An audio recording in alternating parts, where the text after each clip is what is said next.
9232. America's so-called war on drugs started 40 years ago when President Nixon made it one of his top priorities. We must wage what I have called total war against public enemy number one in the United States, the problem of dangerous drugs.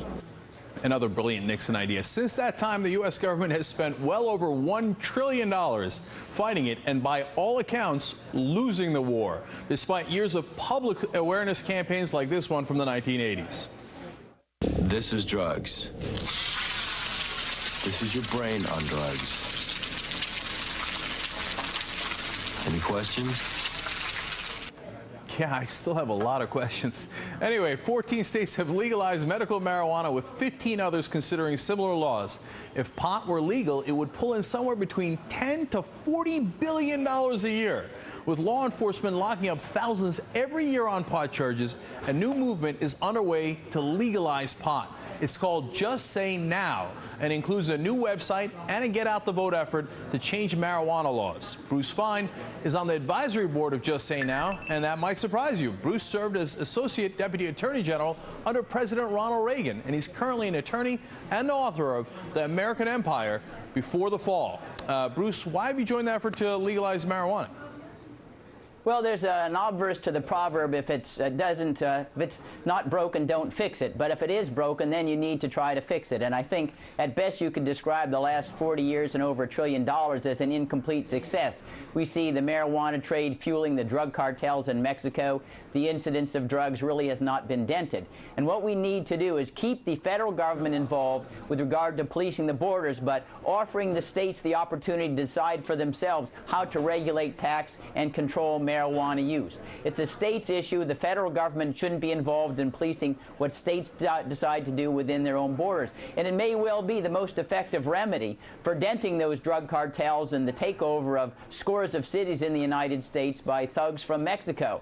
Because if the states have this regulatory power, they would be entitled to regulate how marijuana is produced, how it's distributed, to try to make certain it was through legal channels. Now, many will say, well, why are you dropping the line at marijuana? Then you're going to go to cocaine, and then you're going to go to heroin and all these other exotic drugs. Well, that's not a sensible argument. There are ability to draw lines. Just like we drew lines at one time about alcohol, you can draw lines at marijuana and don't have to go further. You can draw a line at same-sex marriage and not go to polygamy. And we think that after 40 years of a spectacular failure and over $1 trillion, it's time to let the states experiment with their own controls, learn from that basis, and end what I consider squandering federal resources on things that ought to be devoted to more national security issues. Bruce, your position, legalizing marijuana, isn't it actually deeply conservative because it's getting the government out of our lives and stop wasting billions of dollars?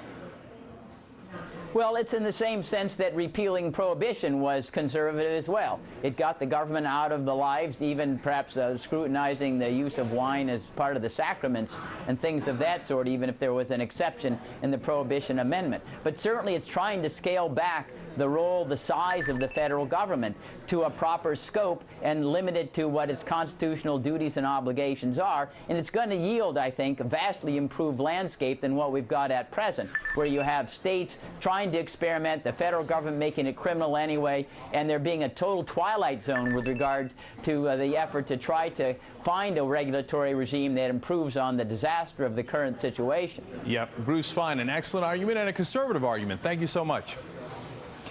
Thank you.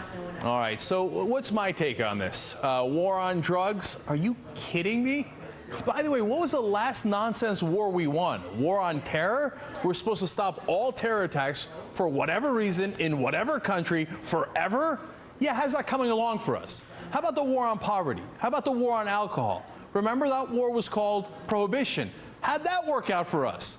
Other than being an unmitigated disaster and completely undoable, kind of like our war on drugs, it also created mobsters like Al Capone and the other Chicago gangs. Sound familiar? Instead of Chicago gangs, we now have Chicano gangs.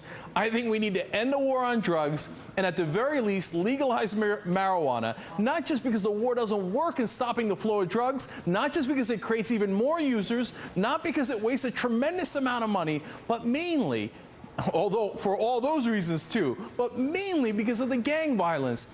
25,000 people have been killed in Mexico over the last 3 years in the drug wars. It's an unconscionable number. If you make it legal, you put the gangs out of business, and that's a win for everybody. All right, now kids younger and younger are feeling the pressure to prepare for college. But is that diploma worth